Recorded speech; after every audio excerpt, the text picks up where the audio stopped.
ನಮಸ್ತೆ, ಎಲ್ಲರೂ ಹೇಗಿದ್ದೀರಾ? Welcome to our channel. ಮಂತ್ರಾಲಯಕ್ಕೆ ಹೋಗಿದ್ವಿ. ಇದು ತುಂಬ ಹಿಂದಿನ ವಿಡಿಯೋ, ಬಟ್ ಈಗ ಎಡಿಟ್ ಮಾಡಿ ಪೋಸ್ಟ್ ಮಾಡ್ತಾಯಿದ್ದೀನಿ. ಸ್ವಲ್ಪ ಲೇಟ್ ಆಯಿತು, ಹಾಗಾಗಿ ಈಗ ಪೋಸ್ಟ್ ಮಾಡ್ತಾಯಿದ್ದೀನಿ. ನಾವು ಸ್ಯಾಟರ್ಡೇ ಮತ್ತು ಸಂಡೇ ಮಂತ್ರಾಲಯಕ್ಕೆ ಹೊರಟಿದ್ವಿ. ಹಾಗಾಗಿ ನಮ್ಮ ಟಿಕೆಟ್ ಎಲ್ಲ ಸ್ವಲ್ಪ ನಾವು ಬೇಗ ಬುಕ್ ಮಾಡ್ಕೊಳಕ್ಕಾಗಲಿಲ್ಲ. ಸಡನ್ನಾಗಿ ಹೊರಟಿದ್ರಿಂದ ಟಿಕೆಟ್ ಎಲ್ಲ ಅಷ್ಟು ನಾವು ನೀಟಾಗಿ ಬುಕ್ ಮಾಡೋಕ್ಕಾಗಲಿಲ್ಲ. ಆಮೇಲೆ ಬುಕ್ ಮಾಡಿದ್ವಿ ಸ್ಲೀಪಿಂಗ್ ಕೋಚು. ಟೋಟಲ್ಲು ನಮ್ಮದು 5 ಸೀಟ್ ಇತ್ತು. ನಮಗೆ ಕೆಂಪೇಗೌಡ ರೈಲ್ವೆ ಸ್ಟೇಷನಿಂದ ಅಥವಾ ಯಶವಂತಪುರ ನಮಗೆ ಅಲ್ಲೆಲ್ಲೂ ಸಿಗಲಿಲ್ಲ. ನಮಗೆ ಲಾಸ್ಟಲ್ಲಿ ಸಿಕ್ಕಿದ್ದು ವಿಶ್ವೇಶ್ವರಯ್ಯ ಟರ್ಮಿನಲ್ಸ್ ರೈಲ್ವೆ ಸ್ಟೇಷನಿಂದ ನಮಗೆ ಸೀಟ್ ಸಿಕ್ತು. ಅಲ್ಲಿಂದನೇ ಹೊರಟ್ವಿ. ನಾವು ಮನೆಯಿಂದನೇ ಬಾಕ್ಸಲ್ಲಿ ಊಟ ತೊಗೊಂಡು, ನಾವು ಮನೆಯಿಂದ ನೈಟ್ ಸ್ಲೀಪಿಂಗ್ ಕೋಚ್ ಆದರೆ ಮಲ್ಕೊಂಡು ಹೋಗ್ಬೋದು ಅಂತ ನಾವು ಅಲ್ಲಿಂದನೇ ಬಾಕ್ಸ್ ತೊಗೊಂಡು ಹೋಗಿದ್ವಿ. ಅಲ್ಲೆಲ್ಲ ಊಟ ಮಾಡಿ, ನಾವು ಯೂಸ್ ಆ್ಯಂಡ್ ಥ್ರೋ ಬಾಕ್ಸ್ ತೊಗೊಂಡಿದ್ರಿಂದ ಅಲ್ಲೇ ಊಟ ಮಾಡಿ ಬಾಕ್ಸ್ನೆಲ್ಲ ಆಚೆ ಹಾಕಿದ್ವಿ. ನೆಕ್ಸ್ಟು ನಮ್ಮದು ಟ್ರೈನ್ ಹೋಗಿದ್ದು 4:30-4:45 ಹೋದ್ವಿ ನಾವು ರೈಲ್ವೆ ಸ್ಟೇಷನ್ಗೆ. ಅಲ್ಲಿಂದ ನಾವು ಆಟೋದಲ್ಲಿ ಹೋದ್ವಿ. ಆಟೋದಲ್ಲಿ ಪರ್ ಪರ್ಸನ್ 50 ರೂಪೀಸ್ ತೊಗೊಂಡ್ರು. ಅಲ್ಲಿಂದ ನಾವು ಮುಂಚೆನೇ ರೂಮ್ ಬುಕ್ ಮಾಡಿದ್ವಿ. ನಾವು ವೀಕೆಂಡಲ್ಲಿ ಬುಕ್ ಮಾಡಿದ್ರಿಂದ ಆ್ಯಕ್ಚುಲಿ ನಮಗೆ ಸ್ವಲ್ಪ ಪ್ರಾಬ್ಲಮ್ ಆಯಿತು. ಅಂದರೆ ಕಡಿಮೆ ಇರೋ ರೂಮ್ಸ್ ಎಲ್ಲ ಸ್ವಲ್ಪ ಜಾಸ್ತಿನೇ ಆಯಿತು, ಅಂದರೆ 5,000 ಆಯಿತು ನಮಗೆ. ನಾವು ಹೋಗಿದ್ದು ಆ್ಯಕ್ಚುಲಿ ಬೇಸಿಗೆಯಲ್ಲಿ, ಸ್ವಲ್ಪ ಸಿಕ್ಕಾಪಟ್ಟೆ ಬಿಸಿಲಿತ್ತು. ಹಾಗಾಗಿ AC ರೂಮ್ ಬುಕ್ ಮಾಡಿದ್ದು ತುಂಬ ಯೂಸ್ ಆಯಿತು. ತುಂಬ ಬಿಸಿಲಿರುತ್ತೆ. ನಾವು ಬೆಂಗಳೂರಲ್ಲಿ ಇದ್ದು ಅಷ್ಟೊಂದು ಬಿಸಿಲು ಅಂದರೆ ನಮಗಂತೂ ತಡೆಯೋಕ್ಕಾಗಲ್ಲ. ಹಾಗಾಗಿ ನಮ್ಮ ಮನೆಯವ್ರು ಹೇಗೋ ಇಲ್ಲ ಇರಲಿ AC ರೂಮು ಅಂತ ಹೇಳಿ ಬುಕ್ ಮಾಡಿದ್ದಕ್ಕೆ ನಮಗೆ ತುಂಬ ಒಳ್ಳೆಯದಾಯಿತು. ನಾವು ಎಷ್ಟೋ ಹಾಯ್ ಅನ್ನಿಸ್ತು. ಬೇಸಿಗೆಯಲ್ಲಂತೂ ನೀವು ಅಷ್ಟೇ ಯಾರೇ ಹೋದರೂ AC ರೂಮ್ ತೊಗೊಳ್ಳಿ, ತುಂಬ ಬಿಸಿಲಿರುತ್ತೆ. ಅಡ್ಜಸ್ಟ್ ಆಗೋರ್ಗೆ ಓಕೆ, ಬಟ್ ನಮಗಂತೂ ಆಗಿಲ್ಲ. ಟಿಕೆಟ್ಸ್ ಎಲ್ಲ ಅಷ್ಟೇ, ಮಂತ್ರಾಲಯಕ್ಕೆ ಹೋಗ್ತೀವಿ ಅಂದರೆ ಆಲ್ಮೋಸ್ಟ್ ಬೇಗನೆ ಬುಕ್ ಮಾಡಬೇಕು, ಅದು ಬೆಸ್ಟ್ ಥಿಂಗು.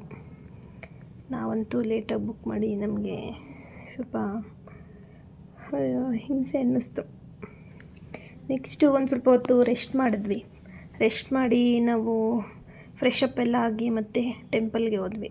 ರೂಮು ಟೆಂಪಲ್ ಹತ್ರನೇ ಇದ್ದಿದ್ದರಿಂದ ನಾವು ಬೇಗನೆ ಹೋದ್ವಿ. ನಾವು ದರ್ಶನ ಎಲ್ಲ ಮಾಡಿ ಬಂದಿದ್ದು 10 ಆಗಿತ್ತು. ತುಂಬ ಬಿಸಿಲಿರೋದ್ರಿಂದ ನೋಡಿ ಈ ಥರ ಎಲ್ಲ ಚಪ್ಪರದ ಥರ ಫುಲ್ಲು ದೇವಸ್ಥಾನದ ಮುಂದೆ ಎಲ್ಲ ಹಾಕಿದ್ರು ಓಡಾಡೋಕ್ಕೆ. ಯಾಕಂದರೆ 10 ಗಂಟೆಯಲ್ಲೇ ಕಾಲು ಸಿಕ್ಕಾಪಟ್ಟೆ ಸುಡ್ತಾಯಿತ್ತು, ಅಷ್ಟು ಬಿಸಿಲಿತ್ತು. ಹಾಗಾಗಿ ಇಲ್ಲಿ ಮಂತ್ರಾಲಯದ ಮುಂದೆ ಎಲ್ಲ ಫುಲ್ಲು ಚಪ್ಪರ ಥರ ಹಾಕಿಬಿಟ್ಟಿದ್ರು. ಕೆಲವರೆಲ್ಲ ಅಲ್ಲೇ ಕುತ್ಕೋತಿದ್ರು, ಓಡಾಡ್ತಾಯಿದ್ರು. ಸ್ವಲ್ಪ ಬೆಟರ್ ಅನಿಸಿತ್ತು. ನೆಕ್ಸ್ಟು ರಾಯರ ದರ್ಶನ ಮಾಡೋಣ ಅಂತ ಒಳಗೋದ್ವಿ. ಸಿಕ್ಕಾಪಟ್ಟೆ ರಶ್ ಇತ್ತು. ವೀಕೆಂಡ್ಸು ಸಿಕ್ಕಾಪಟ್ಟೆ ರಶ್ ಇತ್ತು. ಯಾರ್ಯಾರು ಎಲ್ಲಿದ್ವಿ ಅಂತಲೇ ಗೊತ್ತಿಲ್ಲ. ಎಲ್ಲರೂ ಒಂದೊಂದು ಕಡೆ ಹೋಗ್ಬಿಟ್ಟಿದ್ವಿ. ನನ್ನ ಹಸ್ಬೆಂಡ್ ಒಂದು ಕಡೆ, ನಾನೊಂದು ಕಡೆ, ನನ್ನ ಮಗಳು ಒಂದು ಕಡೆ, ನಮ್ಮಮ್ಮ ಅವರು ಸಪ್ರೇಟು, ಎಲ್ಲ ಹಿಂಗೆ ಸಪ್ರೇಟ್ ಹೋಗಿದ್ವಿ. ಹೇಗೋ ಎಲ್ಲರೂ ದರ್ಶನ ಮಾಡಿ ಎಲ್ಲ ಒಂದೊಂದು ಕಡೆ ಸಿಕ್ಕಿದ್ವಿ. ಸಿಕ್ಕಾಪಟ್ಟೆ ರಶ್ ಇತ್ತು.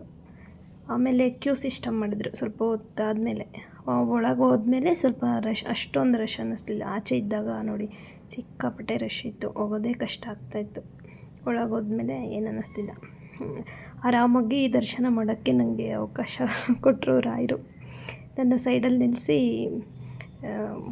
ಅಲ್ಲಿ ಮುಂದೆ ಹೋದಾಗ ಅಲ್ಲೇ ಇದ್ರಲ್ಲ ಅವರೇ ಯಾರೋ ಒಬ್ಬರು ನನ್ನ ಮುಂದೆ ನಿಲ್ಲಿಸಿ ಆರಾಮಾಗಿ ದರ್ಶನ ಮಾಡಿ ಅಂತ ಹೇಳಿ ನಮಗೆ ನಿಲ್ಲಿಸಿದ್ರು. 1-2 ನಿಮಿಷ ಅಂತೂ ನಿಲ್ಲಿಸಿದ್ರು. ಕಣ್ಣು ತುಂಬ ರಾಯರ ದರ್ಶನ ಮಾಡಿ ಬಂದೆ. ತುಂಬ ಖುಷಿ ಆಯಿತು. ನನ್ನ ಹಸ್ಬೆಂಡ್ 2 ಸಲ ದರ್ಶನ ಮಾಡಿದ್ರಂತೆ. ಅವ್ರು ಯಾವುದೋ ಬೇರೆ ಸೈಡಿಂದ ಹೋಗಿ 2 ಸಲ ದರ್ಶನ ಮಾಡಿದೆ ಅಂತ ಹೇಳಿದರು. ಅದು ಹೆಂಗೆ ಹೋಗಿದ್ರೋ ನನಗಂತೂ ಗೊತ್ತಿಲ್ಲ. ಆ ರಶಲ್ಲಿ ಯಾರೂ ಸಿಗಲಿಲ್ಲ. ರಾಯರನ್ನ ಕಣ್ಣು ತುಂಬಿಕೊಂಡಿದ್ದೇ ಖುಷಿ. ಆಶೀರ್ವಾದ ಸದಾ ಇರಲಿ ಅಂತ ಬೇಡ್ಕೊಳ್ಳೋಣ. ಅಲ್ಲಿ ಎಲ್ಲ ಕೆಲವರು ಹೆಜ್ಜೆ ನಮಸ್ಕಾರ ಮಾಡ್ತಾರೆ, ಕೆಲವರು ಏನೇನೋ ಮಾಡ್ತಾರೆ. ಅದಕ್ಕೆಲ್ಲ ಸ್ವಲ್ಪ ಸಪ್ರೇಟಾಗಿ ಸೈಡಲ್ಲಿ ಜಾಗ ಬಿಟ್ಟಿದ್ದಾರೆ. ಅದು ಒಳ್ಳೆಯದು. ದರ್ಶನಕ್ಕೆ ಒಂದು ಕಡೆ ಮತ್ತು ಹೆಜ್ಜೆ ನಮಸ್ಕಾರಕ್ಕೆ ಒಂದು ಕಡೆ, ಆ ಥರ ಎಲ್ಲ ಜಾಗ ಇದೆ, ಮಾಡ್ಕೋಬಹುದು. ಅಲ್ಲಿ ಹಸುಗಳು ತುಂಬ ಓಡಾಡ್ತಾ ಇರುತ್ತೆ. ಬಸವಣ್ಣ, ನಾವು ಸಹ ನಮಸ್ಕಾರ ಮಾಡ್ಕೊಂಡ್ವಿ. ನೆಕ್ಸ್ಟು ಆ ಬಿಸಿಲಲ್ಲಿ ನಿಜ ಒಂದೆರಡು ಫೋಟೋಸ್ ತೊಗೊಂಡು ಮತ್ತೆ ವಾಪಸ್ ಹೋಗೋಣ ಅಂತ ಹೊರಟೋದ್ವಿ. ಅಲ್ಲಿ ಟಿಫನ್ ಇತ್ತು, ಬಟ್ ಟಿಫನ್ ಯಾಕೋ ನಂಗೊಂದು ಸ್ವಲ್ಪನೂ ಇಷ್ಟ ಆಗಲಿಲ್ಲ. ಅಷ್ಟು ಟೇಸ್ಟ್ ಇರಲಿಲ್ಲ, ಇಷ್ಟ ಆಗಲಿಲ್ಲ. ತಿರ್ಗಾ ಹೋಗಿ ಮತ್ತೆ ರೂಮಿಗೆ ಹೋದ್ವಿ. ಬಿಸಿಲು ತಡೆಯೋಕ್ಕಾಗಿಲ್ಲ ಅಂತ ಹೋಗಿ ಮತ್ತೆ ರೆಸ್ಟ್ ಮಾಡಿ ಮತ್ತೆ ಮಲಗಿದ್ದು 3 ಗಂಟೆಗೆ ಮತ್ತೆ ಎದ್ದು ನಾವು ಬೇರೆ ಪಂಚಮುಖಿ ಆಂಜನೇಯ ಸ್ವಾಮಿ ಟೆಂಪಲ್ ನೋಡೋಣ ಅಂತ ಹೋದ್ವಿ. ಬಟ್ ನಾವು 3 ಗಂಟೆ ಅಷ್ಟರಲ್ಲಿ ಫ್ರೆಶ್ ಅಪ್ ಆಗಿ ಆಚೆ ಬಂದ್ವಿ. ಯಾಕಂದರೆ ತುಂಬ ಬಿಸಿಲಿತ್ತಲ್ವ, ಬಿಸಿಲಲ್ಲಿ ಓಡಾಡೋಕ್ಕಾಗಲ್ಲ ಅಂತ ನಾವು 3 ಗಂಟೆ ಅಂದರೆ ಆಲ್ರೆಡಿ ಸ್ವಲ್ಪ ಬಿಸಿಲೆಲ್ಲ ಕಡಿಮೆ ಆಗಿರುತ್ತೆ ಅಂತ ಬಂದ್ವಿ. ಅಲ್ಲಿಂದ ಆಟೋದಲ್ಲಿ ಪರ್ ಪರ್ಸನ್ನು 150 ರೂಪಾಯಿ ಏನೋ ತೊಗೊಂಡ್ರು. ಅಲ್ಲಿಂದ ಅವರು ಒಂದು 5 ಜಾಗಗಳನ್ನ ತೋರಿಸ್ತೀವಿ ಅಂತ ಹೇಳಿದರು. ಸರಿ ಅಂತ ಹೇಳಿ ನಾವು ಆಟೋದಲ್ಲಿ ಹೋದ್ವಿ. ನಾವು 5 ಮೆಂಬರ್ಸ್ ಇದ್ವಲ್ಲ, 5 ಮೆಂಬರ್ಸ್ ಒಂದು ಮತ್ತು ಇನ್ನೊಂದು ಫ್ಯಾಮಿಲಿ ಇತ್ತು, ಅವ್ರು 4 ಮೆಂಬರ್ಸು. ಇಷ್ಟು ಜನ ಮಾತ್ರ ಒಂದು ಆಟೋದಲ್ಲಿ ಹೋದ್ವಿ. ಫಸ್ಟ್ ತೋರಿಸಿದ್ದು ಮಂತ್ರಾಲಯದಿಂದ ಸ್ವಲ್ಪ ಹತ್ರದಲ್ಲೇ ಇರುವಂತಹ ಅಭಯ ಆಂಜನೇಯ ಸ್ವಾಮಿ ಅಂತ ನೋಡಿ ಇದೆ. ಅದು ಅಭಯ ಆಂಜನೇಯ ಸ್ವಾಮಿ, ಅದು ಹೊಸ್ದಾಗಿ ಕಟ್ಟಿದ್ದಾರೆ. ಅಲ್ಲಿ ಹೋದ್ವಿ, ದೇವ್ರನ್ನ ನೋಡಿಕೊಂಡು ನಮಸ್ಕಾರ ಮಾಡಿ ಮತ್ತೆ ನಾವು ಏಕಶಿಲಾ ಬೃಂದಾವನ ಅಲ್ಲಿ ಕರ್ಕೊಂಡು ಹೋಗ್ತೀವಿ ಅಂತ ಅಲ್ಲಿ ಕರ್ಕೊಂಡು ಹೋಗಿದ್ರು. ಚೆನ್ನಾಗಿತ್ತು. ಅಲ್ಲಿ ಎಲ್ಲ ಈಗ ಭತ್ತ ಬೆಳೆದಿದ್ರು. ಕೆಲವು ಕಡೆ ಅವರದ್ದೇ ಆದಂಥ ಏನೇನೋ ಮೆಣಸಿನ್ಕಾಯಿ ಅಂತೆ, ಸೂರ್ಯಕಾಂತಿ, ಸಜ್ಜೆ, ನಮ್ಮನೆನೋ ಸಜ್ಜೆನೋ ಗೊತ್ತಿಲ್ಲ, ಏನೋ ಬೆಳೆದಿದ್ರು. ಮತ್ತು ಭತ್ತ ಕೆಲವು ಕಡೆ ಎಲ್ಲ ಕಟ್ ಮಾಡಿದರು, ಕೆಲವು ಕಡೆ ಹಂಗೆ ಇತ್ತು. ನೀರಿರೋ ಕಡೆ ಇನ್ನೂ ಭತ್ತಗಳೆಲ್ಲ ಇತ್ತು. ಬಟ್ ನೋಡಿ ಇಲ್ಲೆಲ್ಲ ನೀರಿಲ್ಲ, ಸ್ವಲ್ಪ ಹಂಗೆ ಖಾಲಿ ಖಾಲಿ ಇದೆ. ಎಲ್ಲಿಂದ ಎಲ್ಲಿಗೋದ್ರೂ KSRTC ಬಸ್ ನೋಡೋದೇ ಒಂದು ಖುಷಿ. ನೋಡಿ ನನಗೆ ತುಂಬ ಖುಷಿ ಆಯಿತು KSRTC ಬಸ್ ನೋಡೋದು. KSRTCದು ವಿಡಿಯೋಸ್ ನೋಡ್ತಾ ಇರ್ತೀವಲ್ವ, ಎಲ್ಲ ಹಾಕ್ತಿರ್ತಾರೆ ಇನ್ಸ್ಟಾಗ್ರಾಮಲ್ಲಿ, ಅದಕ್ಕೆ ನೋಡೋಂಥರ ಖುಷಿ ಆಗ್ತಿರುತ್ತೆ. ಹಾಗೆ ಎಷ್ಟು ದೂರ ಹೋದರೂ ಆಂಧ್ರ ಅಂತಿದ್ರಲ್ವ, ಆಂಧ್ರದಲ್ಲಿ ನಮ್ಮ KSRTC ಬಸ್ ನೋಡಿ ಫುಲ್ ಖುಷಿ ನನಗೆ. ಅದಕ್ಕೆ ಅದು ವಿಡಿಯೋ ಮಾಡಿಕೊಂಡೆ. ಅಲ್ಲಿ ನದಿ ಇದೆಯಲ್ಲ, ನದಿಯಿಂದ ಆ ಕಡೆ ಹೋದರೆ ಆಂಧ್ರ ಮತ್ತು ಈ ಕಡೆ ಅಂದರೆ ಕರ್ನಾಟಕ, ಎರಡಕ್ಕೂ ಅಟ್ಯಾಚ್ ತುಂಗಭದ್ರಾ ನದಿ ಇದೆ ಅಂತ ನನಗೆ ಹೇಳಿದರು. ಆಂಧ್ರ ಕರ್ನಾಟಕ ಎರಡು ಬಾರ್ಡರ್. ಮಂತ್ರಾಲಯ ನೋಡಿದ್ವಿ. ನೋಡಿ ಇಲ್ಲೆಲ್ಲ ಇನ್ನೂ ಕೆಲವು ಕಡೆ ಇನ್ನೂ ಕಟ್ ಮಾಡಿರಲಿಲ್ಲ ಭತ್ತ, ಕೆಲವು ಕಡೆ ಇನ್ನೂ ಈಗ ತಾನೇ ಬರ್ತಾಯಿತ್ತು. ನದಿಯಲ್ಲೇನು ಅಷ್ಟೊಂದು ನೀರಿರಲಿಲ್ಲ, ತುಂಗಭದ್ರಾ ನದಿಯಲ್ಲಿ ಕಡಿಮೆ ಇತ್ತು. ನಾವು ಟೆಂಪಲ್ ಹತ್ರ ಏನು ನದಿಗೆ ಹೋಗಲಿಲ್ಲ. ಅಲ್ಲಿ ಏಕಶಿಲಾ ಬೃಂದಾವನ ಇತ್ತಲ್ವ, ಅಲ್ಲಿ ಚೆನ್ನಾಗಿತ್ತು ನದಿಗೆ. ಅಲ್ಲಿ ನದಿಯಲ್ಲಿ ಸ್ವಲ್ಪ ಹೊತ್ತು ಕಾಲ ಕಳೆದ್ವಿ. ಬಟ್ ಟೆಂಪಲ್ ಹತ್ರ ಹೋಗಲಿಲ್ಲ ನಾವು.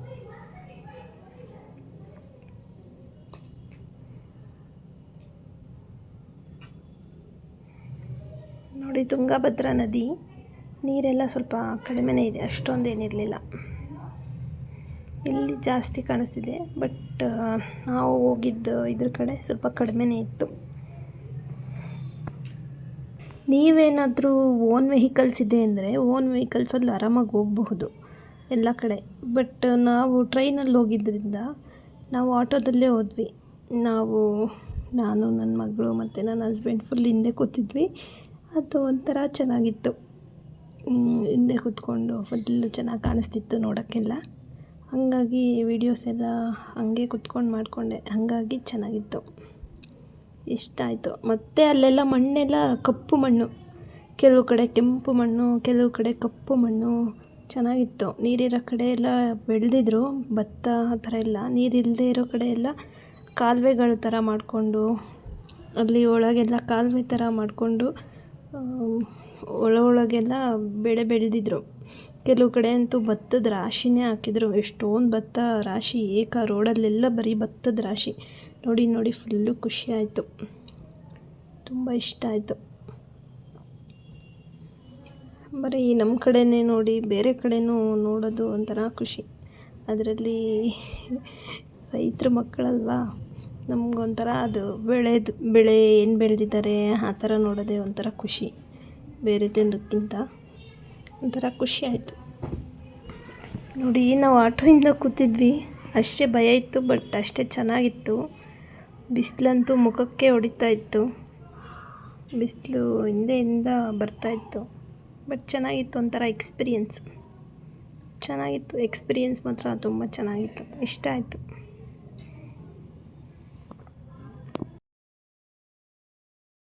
ಟೋಟಲ್ 22 ಕಿಲೋಮೀಟ್ರ್ ಇದೆ. ಅದಕ್ಕೆ ಇಷ್ಟು ತೊಗೋತೀವಿ ಅಂತ ಹೇಳಿ ಆಟೋದವರು ನಮ್ಮನ್ನ ಅಲ್ಲೆಲ್ಲ ಕಡೆ ಓಡಾಡಿಸಿದ್ರು. ಆಮೇಲೆ ನೆಕ್ಸ್ಟ್ ಅವರು ಏಕಶಿಲಾ ಬೃಂದಾವನ ಅಂತ ಕರ್ಕೊಂಬಂದರು. ಅಂದರೆ ರಾಯರು ಮುಂಚೆ ಅಲ್ಲೇ ಅಂತ ಇದ್ದಿದ್ದು. ಅವರು ಬೃಂದಾವನ ಸೇರೋದಕ್ಕೆ ಮುಂಚೆ ಇದೆಯಲ್ಲ ಮಂತ್ರಾಲಯದಕ್ಕೆ ಸೇರೋದಕ್ಕಿಂತ ಮುಂಚೆ ಅವರು ಇಲ್ಲೇ ಎಷ್ಟು 6 ವರ್ಷನೋ ಏನೋ ಹೇಳಿದರು, ನಂಗೆ ನೆನಪಿಲ್ಲ, ಮರ್ತುಬಿಟ್ಟಿದ್ದೀನಿ.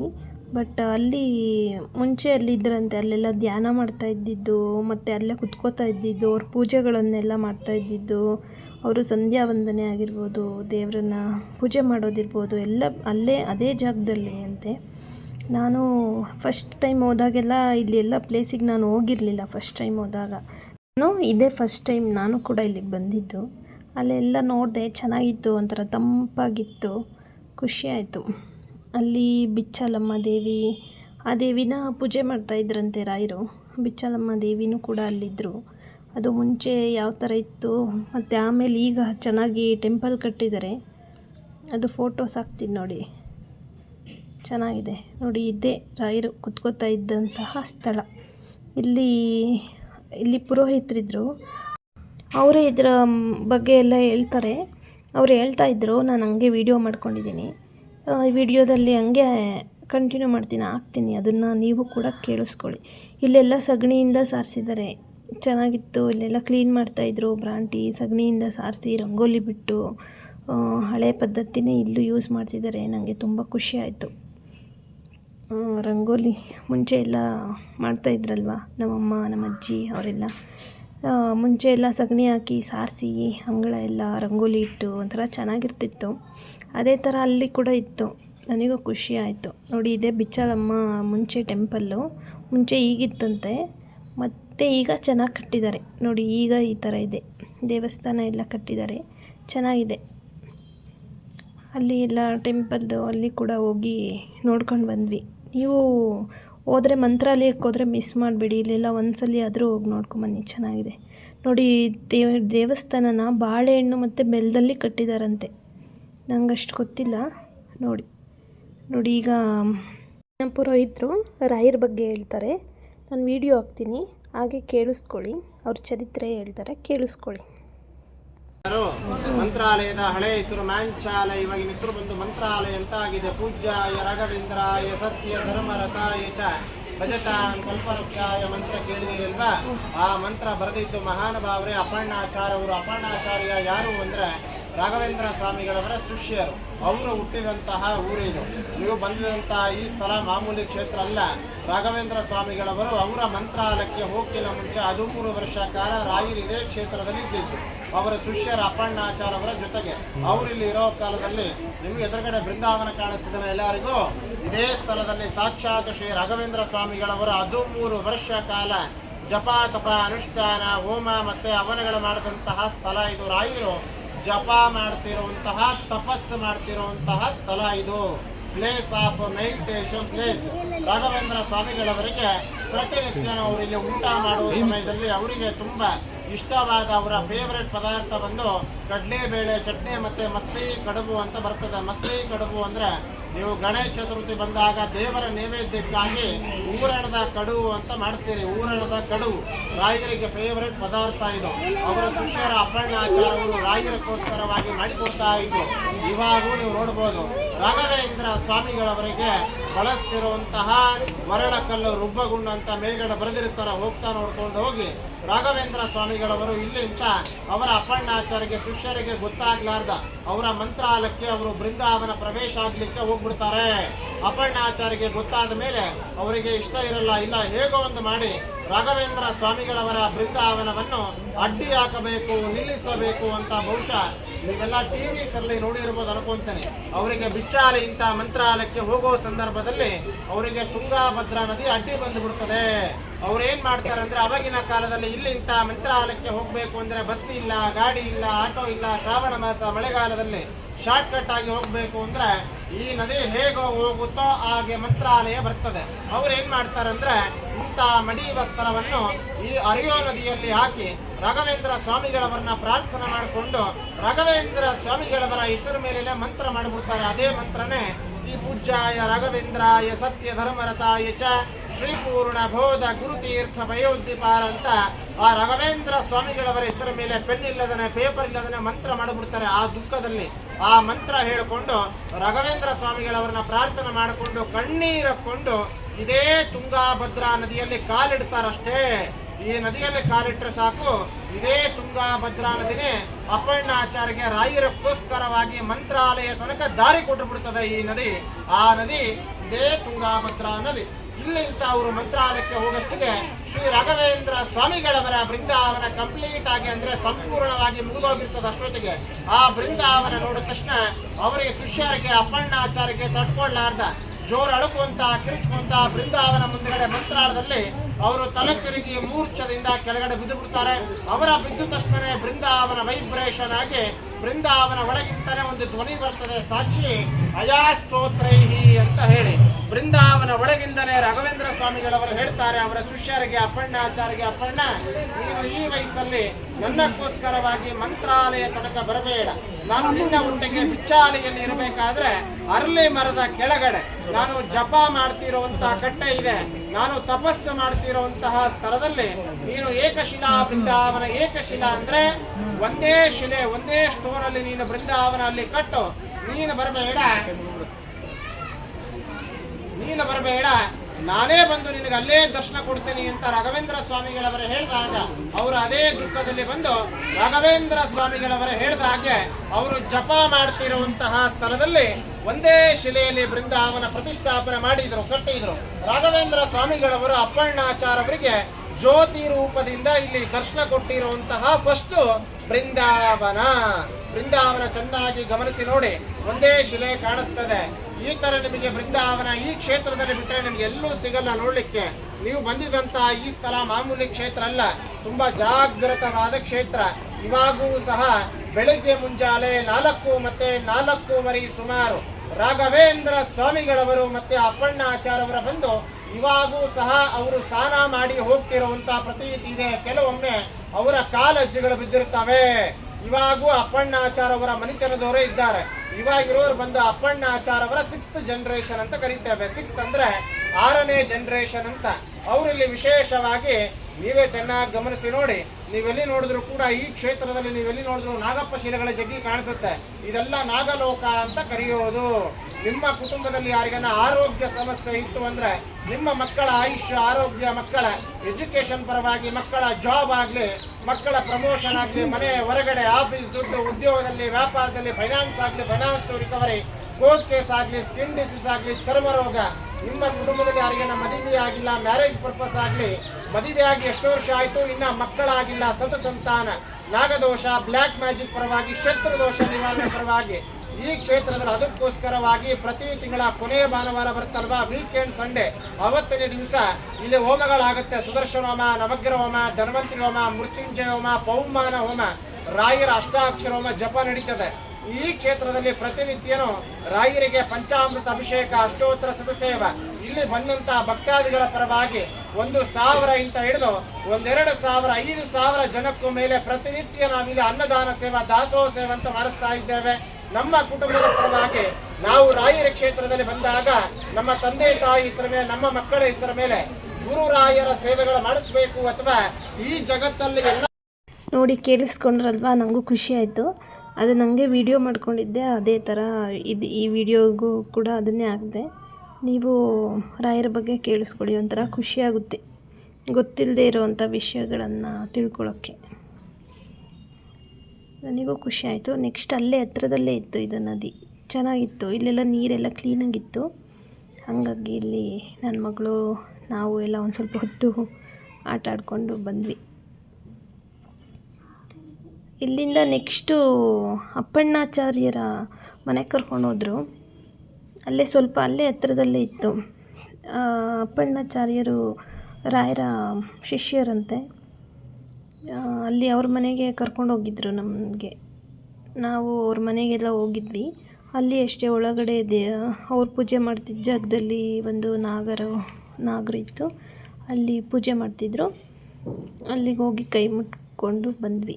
ಒಂಥರ ತೊಟ್ಟಿ ಥರ ಸ್ವಲ್ಪ ಇತ್ತು, ತೊಟ್ಟಿ ಥರ ಮನೆ ಬರುತ್ತಲ್ಲ ಆ ಥರ ಒಳಗೆ ಸ್ವಲ್ಪ ತೊಟ್ಟಿ ಥರ ಎಲ್ಲ ಜಾಗ ಇತ್ತು.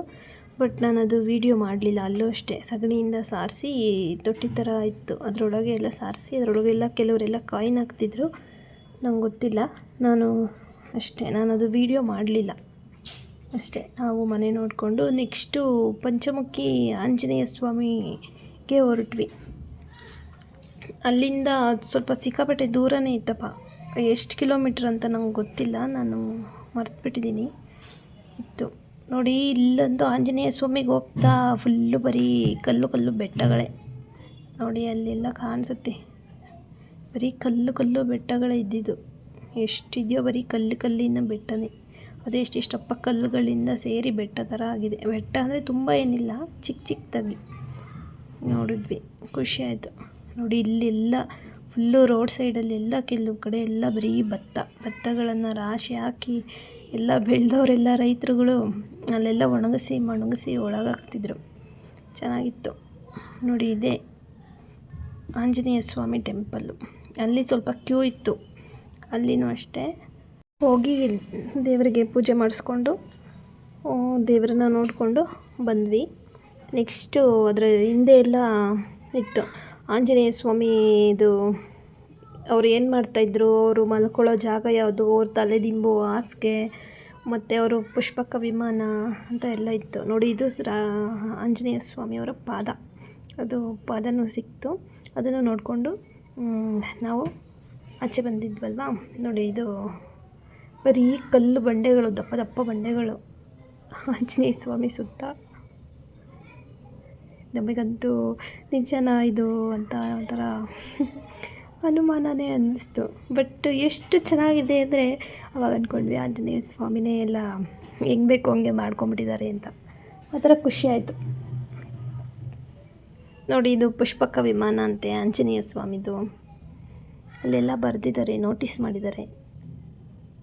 ಚೆನ್ನಾಗಿತ್ತು ನೋಡಿ. ಯಾವ ಥರ ಇದೆ ಇದು, ಅದು ಗ್ರಿಪ್ಪೇ ಇರಲಿಲ್ಲ ಒಂದು ಕಲ್ಲಿಗೂ ಅಷ್ಟು ಆ ಥರ ಇತ್ತು ಇಲ್ಲೆಲ್ಲ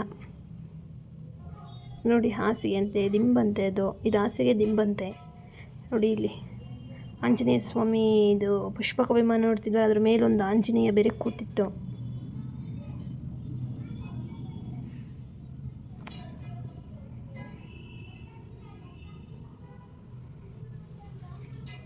ನೋಡಿ ಇಲ್ಲೆಲ್ಲ ಅವರವರ ನಂಬಿಕೆ ಪ್ರಕಾರ ಕಲ್ಲೆಲ್ಲ ಜೋಡಿಸಿ ಏನೋ ಅವ್ರ ಇಷ್ಟಾರ್ಥ ಸಿಗಲಿ, ಇಷ್ಟಾರ್ಥ ನೆರವೇರಲಿ ಅಂತ ಏನೇನೋ ಕಲ್ಲುಗಳನ್ನೆಲ್ಲ ಇಟ್ಟು ಪ್ರಾರ್ಥನೆ ಮಾಡ್ತಾಯಿದ್ರು. ನಾವು ನೋಡಿದ್ವಿ, ಬಟ್ ನಾವೇನು ಮಾಡಲಿಲ್ಲ. ದೇವ್ರಿಗೆ ಕೈ ಮುಗಿದಿದ್ದು ಸುಮ್ಮನೆ ಬಂದಿದ್ದಷ್ಟೇ ಆಚೆ. ನೋಡಿ ಯಾವ ರೀತಿ ಇದೆ ನೋಡಿ. ಅದು ಎಷ್ಟೆಷ್ಟು ದಪ್ಪ ಬಂಡೆಗಳು ನೋಡಿ. ಅದು ಹಾಸಿಗೆ ದಿಂಬಂತೆ ಆಂಜನೇಯ ಸ್ವಾಮಿಗೆ ನೋಡಿ ಹೇಗಿದೆ, ಅದು ಎಷ್ಟು ದಪ್ಪ ಇದೆ ಕಲ್ಲು ಬಂಡೆ ಎಲ್ಲ. ಆಂಜನೇಯ ಸ್ವಾಮಿನೇ ಎತ್ಕೊಂಬಂದು ಹಾಕೊಂಬಿಟ್ಟಿದ್ದಾರೆ. ನೆಕ್ಸ್ಟ್ ಅಲ್ಲಿಂದ ಹೋಗಿದ್ದು ಆಂಜನೇಯ ಸ್ವಾಮಿ ಟೆಂಪಲ್ ಇದೆಯಲ್ಲ, ಅಲ್ಲಿ ಹಿಂದೆಯೇ ಮಹಾಲಕ್ಷ್ಮೀ ದೇವಿ ಟೆಂಪಲ್ ಇದೆ. ನಮಗೂ ಗೊತ್ತಿರಲಿಲ್ಲ, ನಮ್ಮ ಆಟೋದಲ್ಲಿ ಬಂದಿದ್ದ ಅಂಕಲ್ ಹೇಳಿದರು, ಇಲ್ಲಿ ಹಿಂದೆ ಮಹಾಲಕ್ಷ್ಮಿ ಟೆಂಪಲ್ ಇದೆ, ಅಲ್ಲಿಗೂ ಹೋಗೋಣ ಅಂತ. ಸರಿ ಅಂತ ಹೇಳಿ ನಾವು ಅಂಕಲ್ ಹೇಳಿದರು, ಅವರೇ ಕರ್ಕೊಂಡು ಹೋದರು. ಮಹಾಲಕ್ಷ್ಮಿ ಟೆಂಪಲ್ಗೆ ಹೋಗಿದ್ವಿ. ಅಲ್ಲಿಗೂ ಇಲ್ಲೆಲ್ಲ ಗಿಣಿಶಾಸ್ತ್ರ ಹೇಳ್ತಾಯಿದ್ರು, ಬೇಕಿದ್ರೆ ಕೇಳೋರು ಕೇಳಬಹುದು.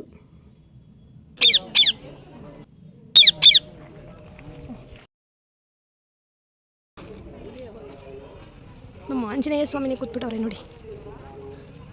ಆಂಜನೇಯ. ನಾವು ಗಿಣಿ ಜೊತೆ ಫೋಟೋಸು ತೊಗೊಂಡ್ವಿ ಮತ್ತು ವೀಡಿಯೋಸು ಮಾಡ್ಕೊಂಡ್ವಿ. ಚೆನ್ನಾಗಿತ್ತು.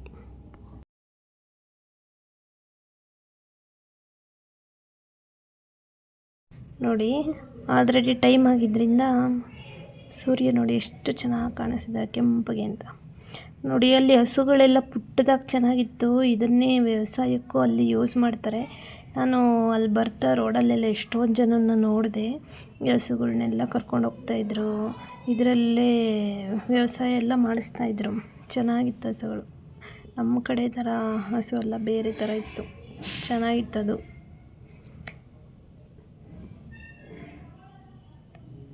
ನೆಕ್ಸ್ಟು ಅಲ್ಲೆಲ್ಲ ಓಡಾಡ್ಕೊಂಡು ಬಂದು ತುಂಬ ಸಾಕಾಗಿತ್ತು. ಅದಕ್ಕೆ ಅಲ್ಲಿ ಸೋಡಾ ಇತ್ತು, ಕಾಫಿ ಕುಡಿಯೋರು ಕಾಫಿ ಕುಡಿದ್ರು. ಈಗ ನಮ್ಮಮ್ಮ ಅವರಿಗೆಲ್ಲ ಸ್ವಲ್ಪ ಕಾಫಿ, ಹಳ್ಳಿಯಲ್ಲಿರೋದ್ರಿಂದ ಅವರಿಗೆಲ್ಲ ಕಾಫಿ. ನನ್ನ ಹಸ್ಬೆಂಡು ಅಷ್ಟೇ, ಅವರು ಕಾಫಿ ಎಲ್ಲ ಕುಡಿದ್ರು. ನಾನು ಮಾತ್ರ ಈ ಜ್ಯೂಸ್ ಕುಡಿದೆ. ಸಂಜೆ ಆಗಿತ್ತಲ್ವಾ, ಕಾಫಿ ಟೈಮ್ ಅವರಿಗೆ.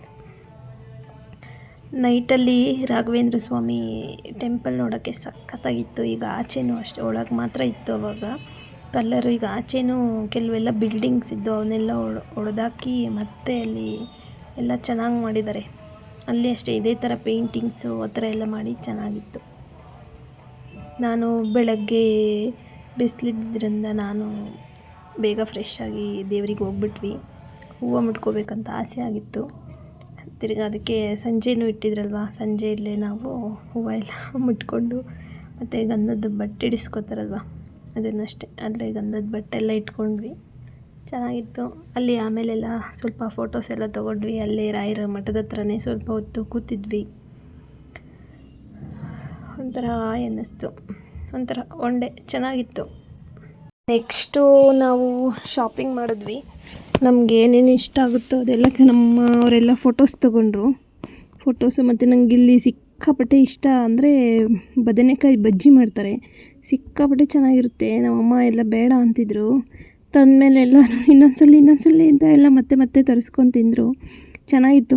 ನೀವು ಮಂತ್ರಾಲಯಕ್ಕೆ ಹೋದರೆ ಮಿಸ್ ಮಾಡ್ದಂಗೆ ಬದನೆಕಾಯಿ ಬಜ್ಜಿ ತಿನ್ನಿ, ಚೆನ್ನಾಗಿದೆ. ಆಮೇಲೆ ಅಲ್ಲೇ ಎಲ್ಲ ಊಟ ಮಾಡ್ಕೊಂಡ್ವಿ. ನಂಗೆ ಇಲ್ಲಿ ಇನ್ನೂ ಒಂದು ಏನಿಷ್ಟ ಅಂದರೆ ಬಳೆಗಳು, ಸಿಕ್ಕಾಪಟ್ಟೆ ಇಷ್ಟ ನಂಗೆ ಬಳೆ.